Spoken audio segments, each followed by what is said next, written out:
Let's give a nice warm welcome to Mr. Terry Gibbons.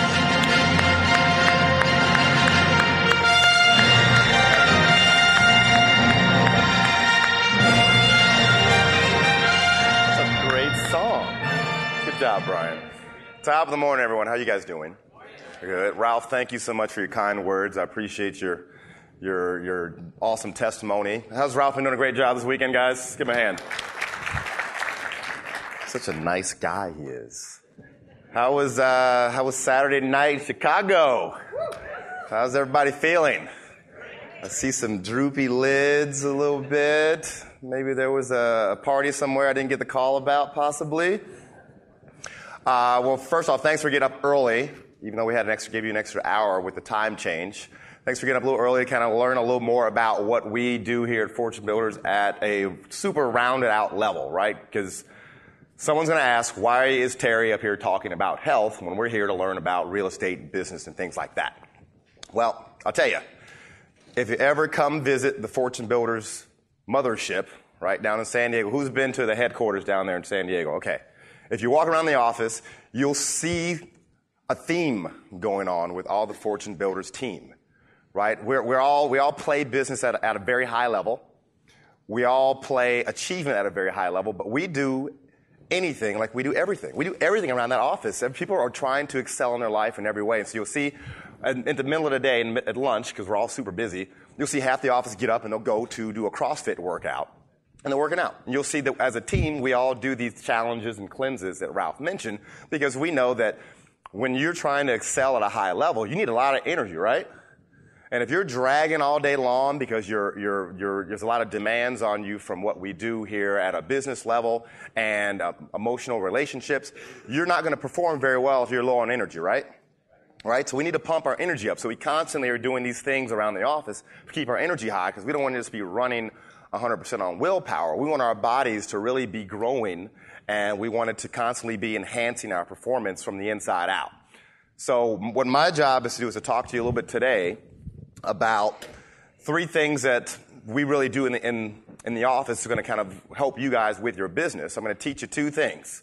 I'm going to teach you how to boost your confidence, which is in turn going to explode your energy, which in turn is going to fatten your pockets, right? Because when you walk into a construction site or you walk in to meet a new investor, we all know how it is with human beings, and we make a snap judgment when we see someone. The instant we see them, we're sizing that person up based on how they look. It's sad, but it is true. And you know when you're looking your best, you perform your best. So part of what we do here is I want you showing up at these appointments. I want you feeling good from the inside out. This isn't about doing push-ups, and I'm not going to have you do boot camp things, and we're not going to be throwing kettlebells around or anything like that. My job is just to make you feel 1,000 times better than you possibly think you can right now. I want you to look the way you want to look, and I want your business to reflect how you feel on the inside. So is that okay? All right, that's what we're going to talk about here, those 3 concepts. So first off, like Ralph said, I had my 40th birthday last January, so I'm going to be 41 here in a few months, which is scary as hell. Thank you. So it's great. 40 is my best year ever, right? So I'm going to give you an idea why. I'm going to talk to you for an hour about health and wellness. So is it okay if I tell you why I'm qualified to talk about that? All right. So I'm a normal guy. I'm from Cincinnati, Ohio. Born and raised. Any Ohioans here? There's 7. Oh, they're all right here together. Go double O high in the middle. So where I'm from, we're not a California type mentality, right? We're not eating sun-dried tomatoes and doing the low-fat calorie thing. There's 2 food groups in Ohio. It's meat and potatoes. And that's how I was brought up all my life. I went to school there. I didn't move out of there until I was in my mid-20s. So this whole health thing was not on my radar at all. So when I grew up, I didn't have the most healthy of lifestyle choices myself. I mean, I used to pig down like everyone else. I used to eat fast food at least twice a day, right? Because to me, McDonald's was different than Burger King, right? And Taco Bell had nothing to do with Wendy's. So all day long, and I'm just eating. It's a normal lifestyle. It's not like it's a terrible, unheard of thing. It's just a normal lifestyle, and that took its toll on me. So by the time I was actually in high school, I started to feel it, right? So I never really had a huge, here's what I have. I have an old picture of me from back in the day to kind of give you an idea of the transformation that's happened so far. So I dug it up. So this is the old me. I'm kidding. Who knows who that is? The B.I.G., Biggie. Best rapper there ever was. Baby. 2 claps for Biggie. All right. So I wasn't Biggie. I can't rap that well. So I never really had a huge weight issue with my terrible lifestyle choices. But for me, because we all have a different weak spot, my weak spot was my joints. So my lifestyle, how I was eating and everything, it manifested in me. And by high school, I had hip flexors, so I couldn't even run track anymore by high school, right? So then I get to college and I start playing volleyball. And then I'm the captain of the volleyball team, and I'm rolling my ankle, so I'm out for 3 weeks, and I got crutches, and I get back in the game, and I roll the other ankle, and I'm out for another 3 weeks. So that's where my bad lifestyle choices go. I had shoulder surgery by the time I was in my mid-20s. I got knee issues to the point where by the time I was 32, I couldn't play volleyball anymore. And I love playing beach volleyball. That's how I know Than and Shively and the rest of the gang here is playing beach volleyball. I remember at 32, I had a CD rack, because people still had CDs back then, and I reached down to grab a CD, and I couldn't do this little number right here at 32. So I figured, well, I guess I'm just getting old. Who's got bad knees? Who's hurting right now watching me do this? Yeah, I remember that. It sucked. I'm like, I got to do this. No. So that was me at 32. That was my weak spot. So at that point, I went to an Anthony Robbins event. Who's familiar with Anthony Robbins? Good. Awesome, amazing personal development coach, takes you to the next level in your business, helps you become a better person. I went to a 4-day event for Anthony Robbins, and the last day, he pulls this number where he gives us this health talk. Sound familiar? So I'm like, health talk? What are we doing here? We're supposed to be learning about getting on our next level, becoming the better person. But I went anyway because it was $1,700 to go to that thing, so I wanted to get my money's worth, right? So I go to the health thing, and I can say without a doubt that one day changed the rest of my life. It changed the course of the rest of my life. That health day, that thing that I could care less about when I was at that event, was the one thing that changed the course of my life. So I kind of started devouring health information like mad. It helped me understand the difference between health and fitness. Do you guys know there's a difference between health and fitness? Huge difference. We're going to talk about that here today. So I started devouring books and going to workshops and going to webinars and documentaries and just interviewing the folks that I thought were super healthy. And I started implementing these little changes in myself and my lifestyle and my diet, and it started to work, right? So I started to writing a blog about it. I have a blog out there right now that we're going to talk about here in a little bit that shows how those changes work. I'm working on a book right now that's going to change the world, right? You got to know what it is before you do it, right?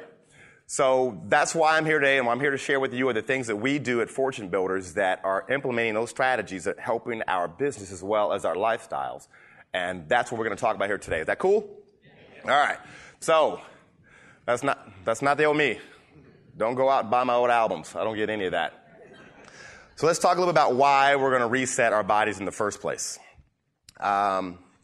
Who said in the last year something like, "Hey, I'm gonna lose some weight. I'm gonna lose some weight this year, all right? Or I'm gonna change my diet so I can have a little more energy. I'm gonna do something so I can just feel different about myself." We've all said that. We all get the New Year's resolution, and then by January 5th, we more or less forget about it, all right? That's why we're doing this, because we really do need to. It's these compound decisions that we make every day that make the difference. It's not the diet you do for a week that's gonna make the difference in your life. It's the choices that we make every day. Just like the choices you guys make on your business every day for building your rehabbing business. Every day you go, well, I'm going to get up and put up some bandit signs today, or I'll do it tomorrow, right? The guy that does the bandit signs today is the guy that's going to make the money. So it's all these little decisions add up. And we as Americans aren't the best at making the best dietary decisions. And it's of no fault of our own. We just kind of do what everyone else is doing around us. But these result in things like 2/3 of the population are overweight. So half the population is over the median weight. So most of the people in America are just not even, we don't even know what the proper weight looks like anymore, because most of us are just not at that point. which is all right. No fault of our own. We're not judging anyone, but there's better things we can do about it. 50 million people have diabetes. It's a lot of people that have an issue with sugar because we eat so much sugar. So it's interesting as a society, if we go to a party, there's people talking about counting calories, calorie counting, right? And I can only have 1,500 calories a day, or I'm trying to lose weight, so I'm going to have 1,200 calories a day. I'm not a calorie counter. I think it's going to, in history, they're going to look back and say that was the biggest mistake we made. Right? So I'm going to take a calorie of a donut and compare it to a calorie of an organic egg. They just don't compare. So I'm not a big calorie counter. I don't think there's much value in that. But as a society, we're counting the heck out of those things. Right? We're reading the back of the label. We're seeing how much sodium is in this product. Right? How much sugar is in this. So we're reading the heck out of our food, but obviously it's not working out the way we want it to. All right? So that's not really a solution. And we're trained to trust the authority, right? So doctors, which are amazing people, they want to help a lot of folks, they're giving us suggestions and guidance on what we should do, and we're just kind of following that instead of even thinking on our own. Sometimes our body can tell us the right thing to do and the wrong thing to do sometimes, right? But sometimes we don't follow that signal because someone else is telling us the thing that is good for us. So one of the things I want to do here is help you guys take responsibility for your own body and your own lives, because at the end of the day, you're stuck with this. Right, this is the temple that you were given, and you got two choices. You can have a great run with this thing, or you can have a lot of fun for a little while, and then kind of have a less of a stellar experience for the rest of your years. So my job is to help you guys live the fortune builder lifestyle, not just in your business, but also in your personal and your physical life. So 3 things we're going to do. Number 1, I'm going to boost your what? Number 2, I'm going to boost your what? Or fatten your what? Hold on. Hold on. I didn't even drink last night. What is this? Number 2, I'm going to explode your what? And number 3, it's going to fatten your what? All right, that's what we're going to do. Here we go. So first thing I got to work on here. First thing, I have to work on your belief system just a little bit. Right? Just a little bit, because your actions are going to be driven by your beliefs. So I'll tell you an interesting story. So when I was at the event there in Tony Robbins' event, he told us, write down some limiting health beliefs that you hold in your mind that might be holding you back from taking more healthy actions. So I'm going to have you guys do the same thing. So you have your sheet here in front of you, the one that has the lines on it. And the first thing it says, what are your limiting health beliefs? So I'll give you some examples. Limiting health beliefs are things that, since I believe this, it's preventing me probably from doing a more healthy thing. One of my limiting health beliefs was, hey, if I get sick, there's a pill that'll make me feel better. So what does that do when you have that kind of belief?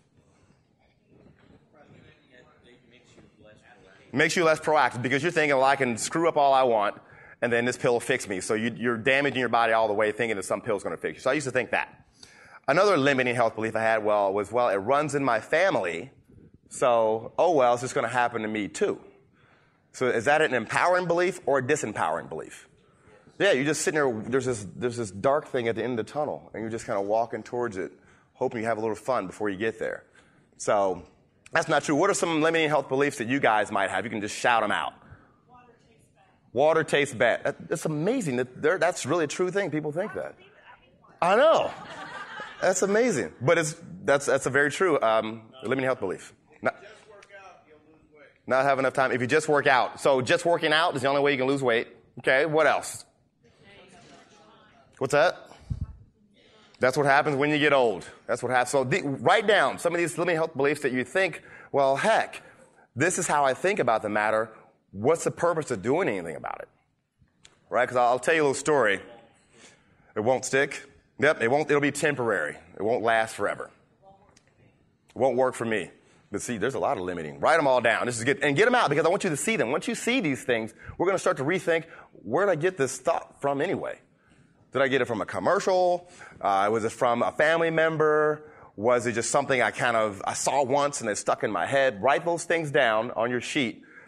I'll tell you the story. My father has the coolest name in the world, Prather. Prather is his first name. That's like, right? Cool name. Awesome guy. Amazing man. My father is not as healthy as he could be. Right? He just turned 61, and he's over 300 pounds, and he's got health issues, right? Because he just kept going that lifestyle all the time. So he's got diabetic pills, he's got other health medications that he's on, and he's out there swimming and he's trying to do the right thing. But he doesn't really believe that he can get back to that healthy state that he was when he was a younger guy. In his mind, he's just, well, here I am now. This is my base, and I'm just going to keep getting worse and worse until I leave this earth. Is that an empowering belief or a disempowering belief? Super disempowering. So he's starting to come around now, because, when your son's running around the country speaking on stages, he's slowly starting to listen. But when the closest ones to you are the hardest ones to affect most times, right? You have family members that are asking why you're here for this weekend. You know what that's about. So that's my dad. Awesome guy, funniest, coolest dude you ever meet. But it's hard for him to take action on some of these things if he doesn't think it's really going to work. Why do it in the first place if you don't think it's going to work, right? Why run around at midnight hanging up bandit signs, dodging the cops? It's not really that bad. If you don't think it's going to work, if you don't think you're going to phone call of it. That's why we have you guys sharing the stories of those of you that have successes with your business, so that those around you can start to believe a little bit, hey, maybe this can happen to me. So you can't have beliefs that are holding you back from taking action in your health either, because then you just won't do anything. You'll see people around you getting better, but you don't think it works for you, you won't do it. That's what this picture's about. So what if a caterpillar didn't think he could turn into a butterfly? I guarantee you he would not take the time to spin a cocoon. Right? Why would you go through all of this work if you didn't think something was going to happen at the end of it?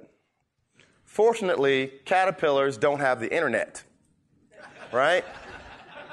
They don't have naysaying friends. Hey, man, my buddy didn't turn to a butterfly. Don't do that cocoon thing. That's whack. Right? Fortunately, they believe and they do. So all I have to do is help you guys believe a little bit, and it's going to take action. So one reason that people think that there is going to be an issue or a problem or they don't take action is we have this belief in our head that we're these frail, little, tender, ginger, fragile creatures, right? We're thinking, and sometimes it's true, right? So let's say, how do we do that? Let's say we're at work, right? And you reach down and grab a file and, tweak my back. And it happens. Right? Oh my God, I can't do a lot of strenuous work because I'm going to tweak my back. Well, we're in a weakened state right now. That's all it is. That's not you. You weren't created as a baby pulling your back, reaching for files. Or we're doing somewhere at home, we're trying to pull something down, and, I pulled something else, or I got a muscle cramp, or I roll my ankles like Terry Givens when I'm playing volleyball in college. So we're worried that we're these fragile, frail creatures, so we have to be treating ourselves very gingerly and tender. Let me show you something that's fragile and frail. This damn thing right here. I've broken probably 7 of these damn things since I've had iPhones. But if you're nice, I'll give you a tip. People say, do you have the insurance? You don't need insurance. You make an appointment at the Apple Genius. You go to the bar, and you hand them your phone. You say, hi, I think something's wrong with my phone. It doesn't do the thing anymore. I just love my phone so much. And they're looking at it, and they're looking at you. But you know what you never say? What do you never ask for? You never ask for a new phone. You just let them come up with that idea on their own, and they give you a new phone every time. So that's your Apple tip right there. Those things are fragile. We are not fragile human beings. We are very strong. We're the highest form of life on this planet. We're at the top of the food chain. We eat everything else, right? We're at the top. So check this out. Here's some things about this body of yours. Every minute, your body is dying. This is a fact. Every time 60 seconds has passed, your body has lost 300 million cells. Every day, 10 to 50 trillion are replaced by your body, though. So you're kind of making a new body every day. And you got a choice. You're going to make the same old body, or you're going to make a new body. We always have that choice. So every 3 to 10 years, you're getting a whole new body. I want to make a new one. That's my goal. Some more things. In your blood, there are 50 billion white cells whose only interest is to fight bacteria, kill viruses, and heal wounds. So your body is trying to do 2 things. It's always trying to build, and it's always trying to repair. Always. I'm going to show you how to make that process speed up so that we can turn back the hands of time a little bit. Some more things. 1 block of bone the size of a matchbox can support the weight of 9 tons. Right? 9 tons. That's 4 times as strong as concrete. Every kidney contains 1 million filters. Your body's constantly trying to filter out bad things in it. Your stomach acids could burn a hole in zinc. right? But fortunately, the stomach lining keeps replacing itself so fast, it doesn't happen. There's no issues. Your body is really, really, really intricate. It's designed for some pretty intense activity and some pretty strong use. Imagine a caveman, right? Always in my head when I started this whole thing, I'm like, how would a caveman live? Right? It seems to me, we as a species, we've been around 200,000 years or so. Homo sapiens or so. 200,000 years. And the folks that did things wrong, that ate the wrong food, did the wrong things, they didn't have kids, so they didn't pass on, so their genes died off pretty quickly. The ones that ate and lived right, they passed their genes on, so those habits kind of built over the last few 100,000 years. And those are the people I think that were more natural than us, were a little more healthy. Granted, they didn't know anything about bacteria and viruses, so if they got sick, they were dead. But we got that on them. The only change has been probably in the last, I'd say 50 years, we've changed up how we eat a lot, right? We're manufacturing a lot more food, keeping it for packaging, making it sit longer on shelves, processing it a lot so it doesn't spoil. So we've kind of changed in the last 50 years or so. But the first 200,000 years or so, we ate differently. So what would a caveman do? What if a caveman's running, he's booking, he's got a dinosaur on his tail. Oops, I rolled my ankle, they ate him, he's dead. That guy didn't make it. Right? So we're not that weak. We got to be a little stronger than that. So your body's amazingly strong. Don't forget that. So look at your health beliefs a little bit, and now we're going to write down another set of things to think about on your sheet. Your biggest health challenges. So challenges aren't the same as beliefs. Challenges are going to be things that in your life, your particular life, they're causing you some reason to not pursue the health needs that you want to. Maybe you have that dreaded disease called kids, where I just don't have time to do anything. I just have time to do nothing. And so you can't make the time in your life to go eat the better food, go to the gym, go work out. You think that your life is all about the kids, which it is. Kids are wonderful, beautiful, little bitty people. But they don't want you getting sick because of them. I guarantee they do not want that. So different health challenges. What are some health challenges you guys might have in your life that's preventing you from doing a little more healthy lifestyle? You can shout those out. Your wife's a good cook. That's, well, what is she making? Did you bring some? He's right here in my belly. What else? What's that? Stress. Yes. Work. What's that? Desk job. Sit on your butt all day. So at Fortune Builders, in our division, we're in the Passive Income Club. There's 5 of us in the Passive Income Club. And if I'm going to be in an office, we're going to have a good time. So we all have stand-up desks. Right? So we stand at our desks all day. We're moving around. We keep our energy flowing. And we also have a rebounder, which is like a little mini trampoline. Right? We're not in there doing flips and, there's not a seal in the office and balls. But we get to bounce around on this thing. So if we're having a busy day and we can't get moving, we just bounce around it. So if you hear us on the phone and I'm like this, that's because I'm enjoying myself. I'm helping my body detoxify itself. So there's ways you can make the office experience a little more pleasurable. Sugar tastes great, doesn't it? Sugar tastes good, she says. Anything else? What are some other challenges you guys are having? Write those on your sheet. Write down what in your life right now, these challenges that are like, man, this is preventing me. I have an old injury, I have an old sports injury, so I can't work out the way that I would want to. But list these out. I want you to see these things. I want you to really get them out of your head and really start to think about, what can I do to get around this challenge? I mean, you guys are fortune builders now. Our job is to take challenges and eat them for breakfast. That's what we do, and that's what you're going to start doing in all these aspects of your life. So write down, keep that list going. I'll give you a hint. Like I said, health is not fitness.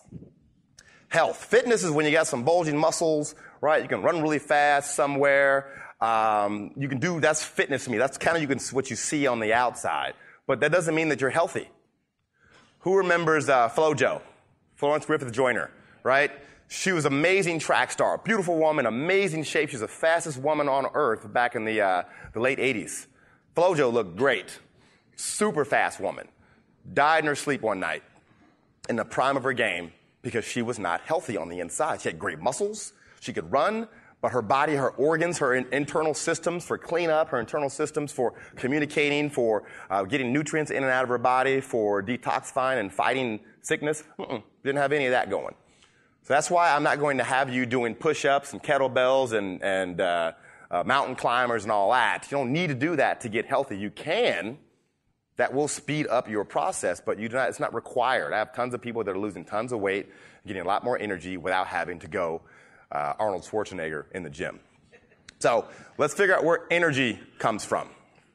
Any guesses on where energy comes from? Food? Okay. What about inside your body? Where inside your body does the energy come from? Mitochondria. Muscle. Ooh, who said mitochondria? Look at this guy. He gets this. Give him a hand. Give him a hand. Energy comes from your cells. And of course, cells have mitochondria in them. Where's this next one here? Look at that. That's a cell. Remember biology class? Name the parts of a cell. We have mitochondria. What are the other parts of a cell? Glooba hooba wubba? Golgi bottom, cytoplasm. Yes, you all have been studying this stuff, it would appear. So cells. Here's how I know that cells are the energy of your body. So let's take your body. Start off on the outer layer. We're just a bunch of organs is really what we are, right? You have a heart, you have lungs, you have kidneys, and then the biggest organ is skin. So what you really are, as sexy as you think you are, you're a skin bag of organs is all you really are. So there's a bunch of organs in there. Then we break down, what are organs made of? Well, organs are made up of tissue, they're made up of some muscle, they're made up of some ligaments to keep it all together. So that's kind of what those are pieces. Then let's go down to another level. If we keep going all the way down, what your body really is just a bunch of cells. Cells make up everything. So we are 100 trillion cells in your body is all you really are. And this is why it's so simple. This was the one concept at the Tony Robbins event that set me free. All we are is a bunch of cells. So your heart is made up of heart cells, and they know how to be a heart, right? They have a very simple function. They do their job, and then they're done. So heart cells don't need to be told how to be a heart. Heart cells don't need to have a special type of food to make them work better. They don't need a special type of workout or a special medication to make a heart cell work better. Once you make a heart cell healthy, it becomes a better heart, right? Once you make a brain cell healthy, it becomes a better brain. So all we're going to talk about with this reset is how do I make my cells healthier because they already know what to do. We don't need to have all these technical issues on which type of food do I need to eat, what's the right order, how many times a day do I need to eat it, do I do it with water, do I do it without water, is it the mornings or the afternoons, do I need to put dressing on, do I not? You don't need to get all complicated with this stuff. I'm going to just show you how to make your cells better, and as your cells get better, your body gets better, and then there you are. So cells need three things for them to have optimal performance, and here's the answers. What's the first thing that cells need? That's right, oxygen. Right?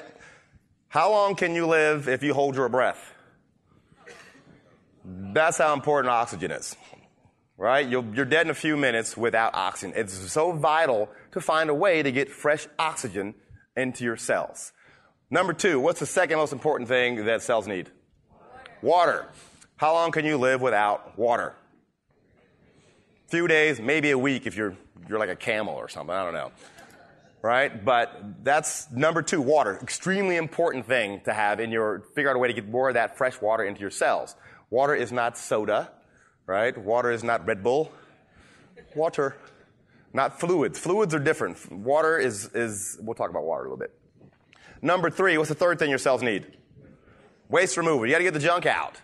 Right? Cells, they metabolize, they're dying off every day, they make their own waste. You don't have to eat a bucket of Cheetos and some French fries to have waste in your body. It's just part of the natural process of a living thing that will create waste. So these reset challenges are going to teach you how to work into your lifestyle every day, getting more oxygen in your cells, getting more water in your cells, and helping to remove the waste from your cells. And then you will magically start seeing things happen to your body that you can't explain. People, oh, that's a miracle, that's a coincidence. No, my cells work better, so my body works better. This is pretty easy stuff. So, resetting your body. If we were a babe born in the wood, right, in this perfect place where food was great and we moved our bodies a lot, we would not need to reset our bodies because we'd just go our whole lives and we'd be fine. Problem is, if you're like me, you got 20, 30, 40, 50, 60, 70 years of doing the wrong thing in your body already. So resetting your body is about how do we undo the damage? How do we turn back the hands of time so that we can get all the bad stuff out so that we can live a little easier going forward, right? So I'm trying to undo the bad stuff. So it's kind of like changing the oil of your car. When I was in high school or in college, I had a 15-year-old Chevrolet Chevette, bright yellow. I couldn't keep the ladies off of me. It's amazing, right? So this is an old car, so I knew how to change the oil. I'd go underneath the car, I'd turn the little screw, and the oil would come out, and I can do that. Now with these new cars, these things are all computer. I don't even know how to change the oil in a new car. I feel like you need to take your iPhone and plug it in somewhere and then have Siri communicate with the database somewhere. And then I don't know how to change the oil on the new car, but the old one I could do. So I remember I'd put the new oil in, and it was this stuff. It was this golden, just beautiful essence of heaven. I hear angels singing as I poured it in there. It was amazing stuff. And then when I changed the oil, this black gunk from dead earth octopus eyes, it just came all out.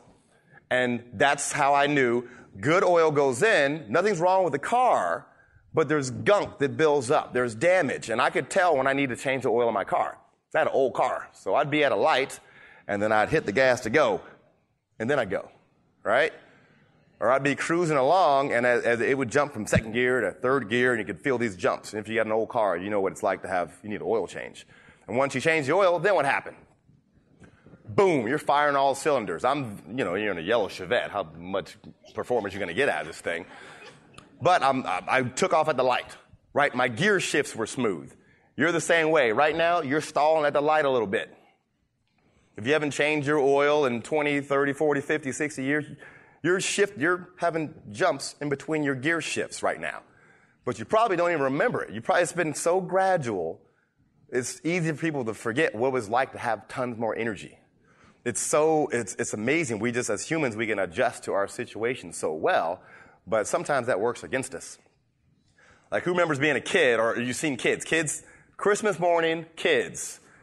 Damn, they're just jumping all over the walls, they're bouncing around, they're fired up. Ah, yeah, I got a toy. And there's cruising around. And us, we're like, where do you get this energy from? We used to have that energy too. We were the annoying kid. There was a time, right? So we're all just kind of probably operating somewhere around 60, 70% of where we should be feeling.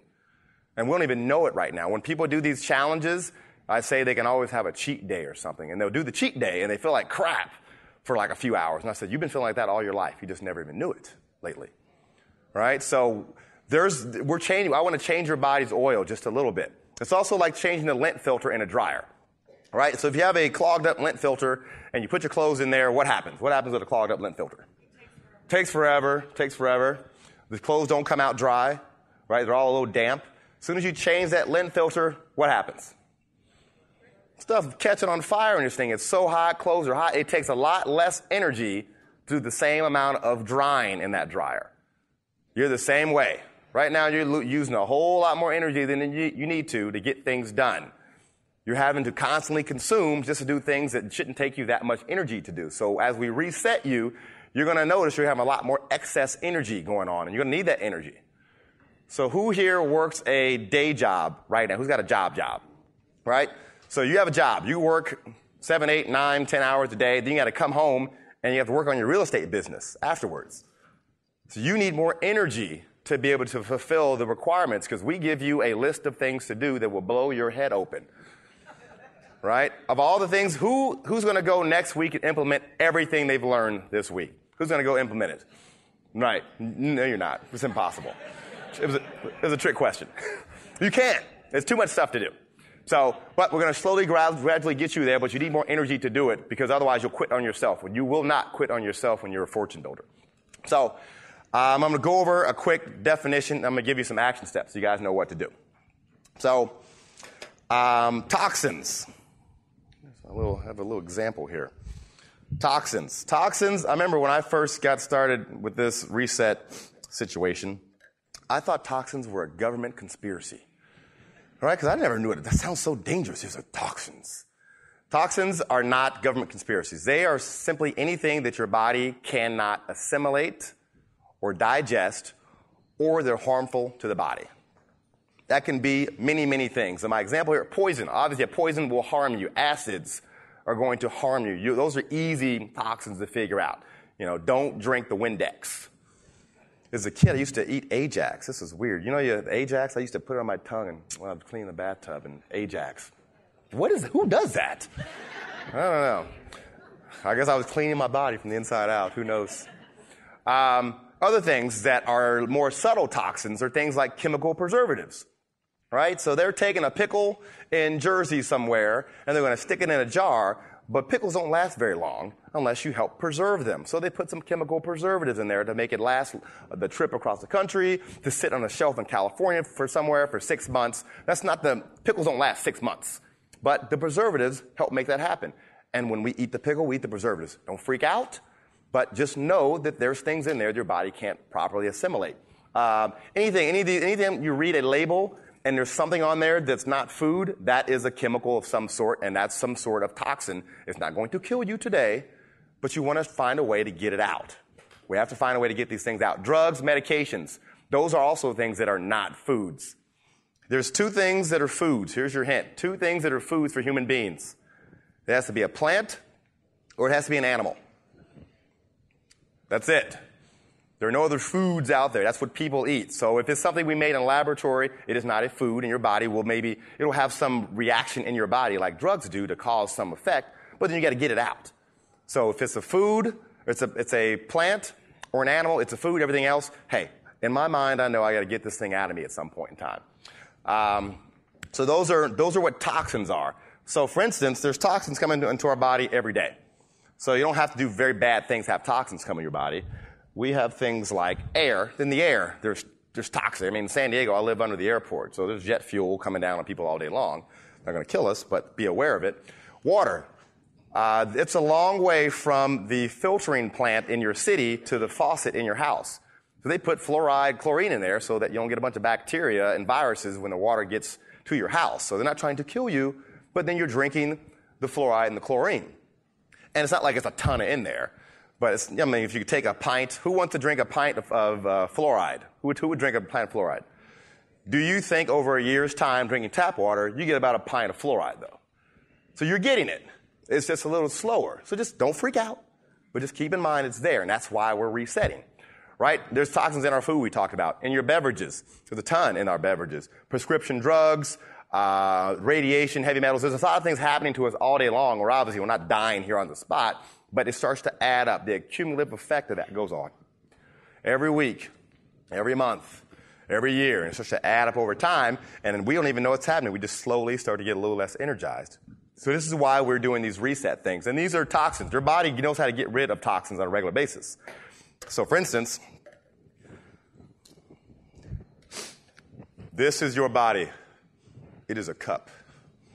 And these are a little bit of toxins that go in there every day. Nothing bad's happening here. It's a little more toxins in every day. Nothing bad's happening here. The more we put in there, the more things start to happen. And then one day, it overflows. And what's that called? That's when you get sick. Your body's going to find a way to get this out of you, one way or the other. So when you get sick, that doesn't mean that something's weird happened to you or a bug got you. A lot of times it just means your toxic load got so high, your body's like, okay, how do we flush out a bunch of toxins? So what happens when you get sick? What do you experience? This is good. What? Do you sneeze? Do you cough? Yep. You get a fever? What else? Yep. You get mucus. You're just blowing your nose. All this wild stuff's happening. And the first thing we do when that happens is what? We take some drugs. That's right. I need something to get this mucus right back in me. Get in there. Right? I don't want to cough anymore. Let me take something to keep the coughing. Every time your body is sneezing, coughing, anything's coming out, it's trying to eject toxins. Help it. Of course, it's very inconvenient when you're at work, but it's also inconvenient to constantly carry these toxins around with you all your life and the drain that happens every day. So we don't want to suppress these toxins being released from our bodies, but we just want to find a way to gradually get them out so that we don't get sick and the body forces us to take them out. So that's what's going on with your toxic load a little bit. Now, what I have designed here are a series of challenges, and they're on your sheet, on the other sheet here. So what's a challenge? Well, I wanted something that my father could do. My father is not going to run off and do some kind of juice cleanse or something or anything like that. right? He's a 61-year-old guy. He's middle-aged. He's not doing any of this crazy stuff that I do. So I wanted to figure out, how can I slow it? Yes. You didn't get the second sheet? There might be extras. Are there any second sheets back there at all? Thank you. You guys, they're going to gather them around and get them on this is the section here. It's the trouble section right here. They're going to get over your way. Otherwise, jot these down. What that sheet shows are these, just for taking notes. Thank you.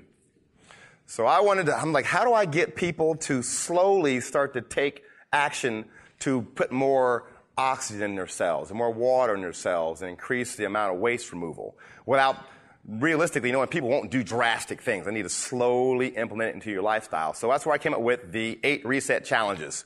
Super, super simple. Who's been to one of boot camps before where I spoke on the health topic? Anyone? All right. Do you guys try in the challenges at all? Any results, any feedback from anyone? Yes. Oh, you're raising your hand for something else. There's a couple of you guys in here. What I've found in most of the boot camps is it's pretty cool. Like some people, each challenge, you'll probably lose about 5 to 10 pounds if you need to lose 5 to 10 pounds per challenge. There's a guy that went and all he did was a water challenge. Guy comes back 2 weeks later, he lost 25 pounds. Yeah. I got a guy I bumped into at a meeting, and I told this, Jose was like 355 pounds. This is a big guy. And I said, Jose, go to my blog, do the water challenge. We'll talk about that. He did the water challenge. He comes back to me. He's, Terry, I lost 30 pounds in 2 weeks, this guy did. So it's super simple stuff, and you'll be amazed that it works at all, but try it anyway. So here's what the water challenge is. Your job is to drink half an ounce per pound you weigh of water every day. Not half your body weight. You're not drinking a bucket of water or anything. Your job is to drink half an ounce per pound you weigh. Me, I weigh 200 pounds. So how many ounces of water do I need to drink? 100 ounces. 100 ounces, which is about 6 of these. And one day, I drink way more than this. I drink more water than anybody you know. This would be me in one day. It's actually a piece of cake. Drink one of these puppies an hour and you're done by the time you get to lunchtime. So the water challenge, though, is where you fill up a jug because it's easy to lose track, or you get a cup of water and you're sipping on it all day and you think you drank a gallon and you really just did 2 cups because you're sipping on this thing all day. The water challenge is, hey, take a whole jug, mark off whatever your ounces needs to be, fill up in the morning, and then by the time you're done at night, be done with the jug. That's how you know you drank your proper amount of water. What's so important about water? Water is about, your body is 80% water. Right? The planet is like 70% water. These solutions all around us. But water is different than sodas and other fluids. Water is the thing that gets nutrients into your cells. That's how you fuel our blood. The more water you drink, the more nutrients can actually get into your cells so that some of these foods we're eating, we're getting the energy from them. And water is also the way that your body uses to take the waste out of the cells. Right? This is the body's river. This is your river. It needs a way to get things to the cells and away from the cells. So the more water you drink, the more you're going to have that process of, I get my energy and I get my waste out. I get my energy and I get my waste out. Right? And the other things don't count as water. Soda doesn't count as water. Who has a soda here? I'm not going to call you out, but who has a soda here that I can borrow? Got one? Thank you.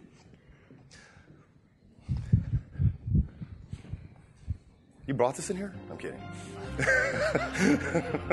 Thank you. All right, so, was that music? I think I just flew off the stage. So, and since I was Superman for the Halloween costume, I figured I'd take this thing all the way through here with the socks. You have to do this. It's important. Thank you. It's important to have attractive socks in the world. When you read the back of a drink, this is what's in the ingredients section, right? The ingredients. This is what is inside of the drink that you're drinking. And just because it is on the label doesn't mean that your body treats it the same way. So I'll give you a hint. Just because it's a fluid doesn't mean that your body treats it like water. So for instance, if I were to take a hamburger and grind it up in a blender, make a fluid and drink it, is that like water? No, your body's going to treat that just like food. So it's not going to use it to carry waste, and it's not going to use it to carry energy anywhere. It's going to treat it just like the food that it is. You can't trick the body by blending something up. So for instance, when we read Coca-Cola Zero, first ingredient, Ooh, it is carbonated water. It's a good thing. Second ingredient, caramel color. Is that water? All right. Phosphoric acid. Is that water? Aspartame. Is that water? No? Well, what? There's got to be some more water in here somewhere. Natural flavors. It sounds like they took a butterfly and he just took a poop in there and it's all natural. No, that's not at all what natural flavors are. No. Potassium citrate. Water? Caffeine? Water? No. Okay, so you get the point. If it's not water listed on the label, your body does not treat it as water. It's one more food you're putting in there. Or it's one more toxin that's going to end up overflowing in your body's cup. So just be aware of what you're drinking and eating. Don't freak out, right? There's no need to, oh my God, I can't drink another soda in my life. I have soda, I go out and I party and I kick it. Thank you so much. You can feel free to drink that. We're not going to watch you. You're fine. I drink soda, I go out, I have fun, I party, I drink, I kick it. You go out with me, you have a good time with Terry Givens. But I know how to balance it. I know how to get those things out of me if I do get them in there. Good question. I just put a post on my blog today about coffee. Is coffee bad? Anyone? What's the vote? Who thinks coffee is bad? Who thinks coffee is great? I love coffee so much. There's nothing wrong with coffee. Coffee is just a bean and water. Here's what's wrong with coffee. People only drink coffee all day, right? So they'll just coffee. They don't put any water in. So then you're not getting any water benefits really because the coffee really overpowers that water a lot. And the biggest thing, we're putting creams in there. We're putting sugars. We're putting syrups. We're putting all these colorations and backflips and whipped creams and lattes and double mentés and all these things. And then we don't wash it out with some good, whole, clean water. So me, I drink coffee black. Funny, I didn't drink coffee all my life until I went to Europe earlier this year. Now I drink like 2 coffees a day. I'm Euro Terry now, all my friends call me. It's crazy. I got tight pants and stuff. It's crazy. But I like coffee now. But you just got to make sure if you're a heavy coffee consumer, just drink 2 or 3 cups of water for every cup of coffee you drink. Just offset it a little bit. So here's the water challenge. What's that? Yes? Lemon is awesome. Is lemon a plant or an animal? Some stevias are better than others. If you can find green stevia, the question is, can you put lemon in your water? And the answer was, is it a plant or an animal? So that's good. Stevia is more of a natural sweetener. It's supposed to be the leaf of the stevia tree. So if you find green stevia, it's even better. But we'll talk about the sugar deal in a little bit. So, by the way, later on, I'm going to have time for a lot more questions out in the hallway, a ton more. But I want to make sure I get through some of these challenges for you guys. But sure, I'm going to be out there for the next few hours. Please grab me, ask away. I love this stuff. So here's the water challenge. Your job is to take a jug, if you can find a jug. Your job is to mark off how many ounces you need to consume in a day. In the morning, you need to drink all that. By the nighttime comes, do that for 10 days straight, and trust me, just see what happens. By the day 2, your energy is going to spike up. What are you going to start doing more once you start drinking all that water? You're going to start peeing. Oh my God, I peed. I can't believe I peed. People trip about peeing. It's amazing. If you have a lot of toxins built up, you will pee a lot for the first 4 or 5 days. You'll be out there. Here's what happens every Sunday. You all start drinking, and everyone's all in and out of here all day long on the bathroom trail. But that's okay because where are the toxins going to go? You got to pee them out. They're not just going to evaporate, right?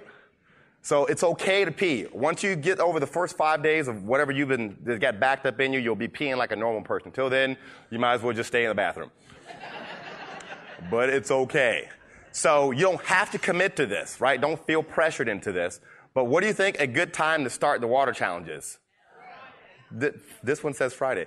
Today is a good day. So who can honestly commit to starting the water challenge today? Okay? Don't feel pressured. Turn to the person next to you and say, I commit. All right, you're in. Good. You're going to be some peeing people. It's going to be good. And just so you know, all of these challenges is on my blog. So if you go to my blog, if you go to fortunebuilders.com/reset, you'll see all of the details between all of these, because there's a lot of rules in these challenges as well. So fortunebuilders.com/reset, you'll see all the challenges, you see all the blogs, all the videos, and all that, if you forget any of these things I'm saying. Second challenge is the 21 salad challenge. So the reason this came about is one of the things I believe people need to do is we need to eat a lot more live, uncooked fruits and vegetables.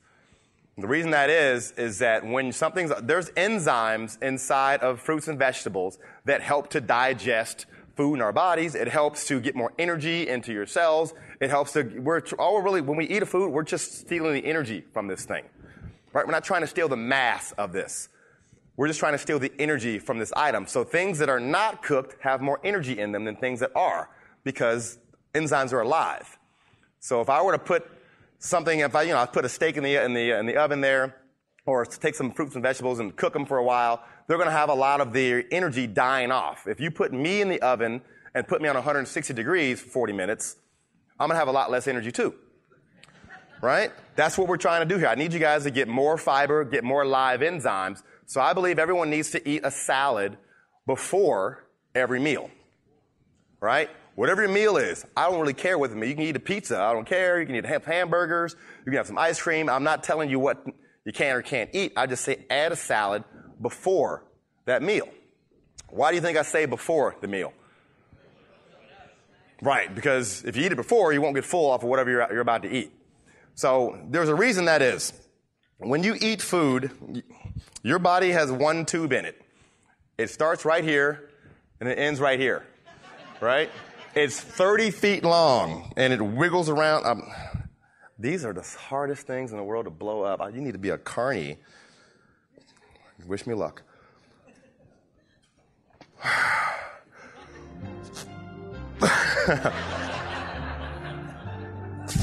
Wait a minute. Wait. I did the stretch. I've been doing this for 40 minutes before you got here. Who knows how to blow one of these up? Who knows how to blow this? You got it? Here, take this one. Jeez, oh peaks, man. You want one? Good. I got a bunch of men blowing on balloons here.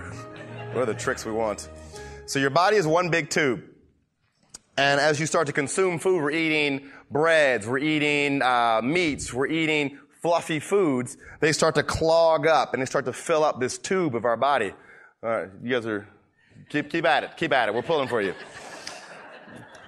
And this tube is flexible, right? So this tube starts to expand, right? If we're not drinking enough water, we're not putting enough fiber in there, it's going to start to expand. And then what happens? Then we get this little puppy right here. We get the beer gut.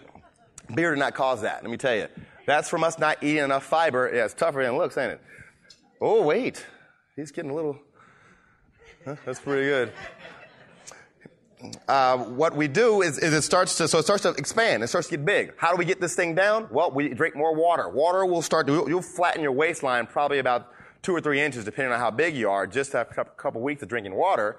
And then as you put those fruits and vegetables in there, that's going to start to devour, and those enzymes are going to start to eat up all those buns that we ate, all the donuts that we ate, all the bagels that we crushed. So with the 21 Salad Challenge, your job is to see how quickly it takes you to eat 21 salads.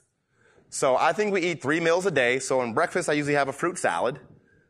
And then for lunch, I'll have some sort of salad and whatever I'm going to eat. And then for dinner, I'll have some sort of salad and whatever I'm going to eat. And people ask me, do I eat meat? I destroy meat. I love meat. If a cow's here, I'll just knock him in the head and start eating his leg. So I got no problem with meat. Eat all the meat you want, but I eat more vegetables and fruit and drink more water than probably anyone you know. So it's not that we are having these problems with food. We're leaving out some parts of it. So 21 Salad Challenge. 21 salads. If we're doing 3 meals a day, how many days should it take you to eat 21 salads? 7. So what's a good time to start the salad challenge, you think? And you don't have to. If you want, you can do this after the water challenge. You can do it out. You can space it out. But at some point in time, who's willing, doesn't have to be today, who's willing over the next week to start the 21 Salad Challenge and see how many days they can go? Yeah? Turn to the person next to you and say, I commit. Perfect. Yeah, this is good. You're going to be the sexiest rehabbers there ever were. This is going to be good. Right? Once again, you want to go to the blog, you can download a tracking sheet that lets you track as you go through the challenges. Your weight, what your measurements were at the time, how many days it took you to eat the salads. If you go to the blog, you can download a little sheet that lets you track all that as well. Next challenge. You guys are doing good. I'm impressed. I'll go through the third one, and then I'll sum them all up and kind of give you an idea of some action steps going out of here. So, any luck? Look at this right here. Give it up. Give it up. Man, keep going. We're going to need some air. We're going to a tank of oxygen for these guys. Oh, right here. Give it up. Now he gets a little motivation. Can you tie one of those off? And this is perfect for what I'm doing now. So, the no bread challenge. No bread week challenge. Who loves bread? Everybody loves bread. Us Italian people never want to do this when they're like, do not eat the bread. Is that crazy? I don't even think I was even Italian. So, let's talk about bread. Bread is not bad. It is not killing people. Bread is not the scourge of the earth. Bread has been around for thousands and thousands of years. But if you think about it, bread's not the most natural stuff that there is. Thank you very much. I really appreciate that. You never walk out into a field and you'll just see a bunch of loaves on the vine out there, right? But it comes from a plant, but it goes to a pretty high processing process where it gets to the point where it just gets too damn fluffy is all it is. It's just this fluffy thing. And as you eat bread, it just starts to reassemble itself and clog up. Who's played with plaster of Paris when they were a kid? Right? You take plaster of Paris, you make some shapes, you dry it up, and then, oh, Mom, look, here's this ugly, deformed head horse thing. This same thing happens inside your body. It starts to clog up your tube. So your tube's in there, and it's wrapped around, and it's doing a bunch of stuff, and there's your belly, and it starts to grow. Thank you very much. You did a great job on that. It starts to grow, and it just starts to get bigger. That bread, those bagels, those muffins, the pasta, right? Some of the rices, like some white rices, they start to fluff up and get a little bigger, and it's not going to kill you, but it's not going to make your waist is not getting any smaller eating so much bread all the time. My big weakness was pancakes. I used to love pancakes.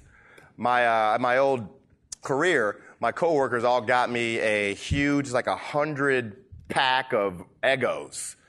100. They were gone 2 months later. Ate all them damn Eggos in the morning. Right? And I used to eat a lot of that stuff. And it just starts to, I had abs, and they were like out here though, because it was just like puffed out. This is a true story. So that's why we do the no bread challenge, is because it slims your waist down. It's slowing the digestive process of how long it takes for food to get from your mouth to the porcelain god. Right? So all we're trying to do is speed up the process to get it out, flattens the belly out, helps your body pull more nutrients out of it. So we're just trying it for 1 week. We're not trying it for the rest of your lives. I just want you to slowly do these challenges, and every challenge you're like, well, heck, I lost 5-10 pounds on this one. Let me try the next one. Okay, I lost 5-10 pounds on this one. My skin got better. I got more energy. I'm sleeping better. Okay, let me try this one. I'm just going to slowly step you through these. Hopefully you'll start to incorporate them into your lifestyle, and then you'll really see the long-term effect of all this play through. So there's a 10-day no sugar challenge. Sugar. Right now, a lot of people on my blog are doing the no sugar challenge because Halloween was here. So they're just taking 10 days and they're eating no added sugar, which sounds crazy too. But then you just do it for 10 days and see what happens. You just step yourself into it slowly and let it all happen. So we're not going to go through all the challenges right now, but you can either start based on what you see on the sheet there. Go to the blog you see there, fortunebuilders.com/reset, to get the details and the full rules on these challenges. And I'll tell you which one. When I started this, there was no guy that made a bunch of challenges. So my first thing I did was the Master Cleanse. Who's heard of the Master Cleanse? Yeah. That's where you don't eat any food. For me, I did it for 10 days. No food for 10 days. What you do consume is this lemonade mixture of fresh lemons and water and cayenne pepper and maple syrup, and that's all you drink for 10 days. It sounds crazy, doesn't it? I thought it was crazy too. I'm from Ohio. I eat 3 meals a day. Big meals. But I read the book, right? You know what sounds crazy? Thinking you can make a living flipping houses, right? When you have no experience flipping houses. Who would do such a crazy thing? Well, what if I had a good system? Maybe it's something I could take a chance at. Maybe if I had some good coaching, I'd take a chance at that. So what I have here are good systems and good coaching. I did the Master Cleanse, and this is the one thing that I've attributed to me being able to I call it grow younger as you age. Every year, I've been doing that for 7 years. Every year, I've gotten progressively stronger. I've gotten progressively healthier every year. And I can tell you right now, I'm going to turn 41 in January, and the 41-year-old me can kick the 25-year-old me's ass. That I can tell you. And that's what you have to look forward to you too, is a brighter future. Right? You might be in great shape now. You might eat healthy as heck now. And this is awesome and I love it. But there's always something we can do to improve ourselves. And that's what these challenges are for, is to give you a chance to give yourself more energy, more vitality, give yourself a brighter future to look forward to as you're fattening your pockets up the way you are. So, a couple things we can do. What day are you going to start? Heck yeah! Right? Set some goals. Use this sheet here, the first sheet where you wrote down your health challenges. Set some goals for yourself. What do you want to commit to over the next 6 months? Give yourself some sort of goals to kind of keep an eye on so you can know whether you're on track or not on track for what you're trying to do. And then start to work your way into your water challenge today. I'll know who's doing the water challenge. I'll see you running out in the hallway half the time, and that'll pass. And one thing that I used to do some health consulting, health coaching. So I have the blog there, fortunebuilder.com/reset. Whoever goes to the blog and registers on the blog between now and Monday, I'm going to take one person out of that group and I'm going to give you a 1-hour health consultation where it's going to be you and I talking on the phone. I'm going to go through everything about you, what you're looking to do, what your problems are, what your challenges are, what your beliefs are, and I'm going to give you some specific action steps so you can take action on that right away coming out of this event. So if you go to the blog, register on there. It'll say sign up for the newsletter. Whoever goes there, I'm going to pick someone between now and Monday, and you're going to be the one that I'm going to work with you for an hour. So with that said, as I kind of mentioned earlier, about 6 years ago, I went to a 4-day business seminar. On the 4th day of that seminar, they gave a health talk. And that one talk changed the course of my life going forward. So my wish for each and every one of you is that this talk that I gave starts you on a path of yourself, and you can look back someday and say, this is the day my life changed a little bit, and I'm happy about it. So thanks for your time. I appreciate your attention.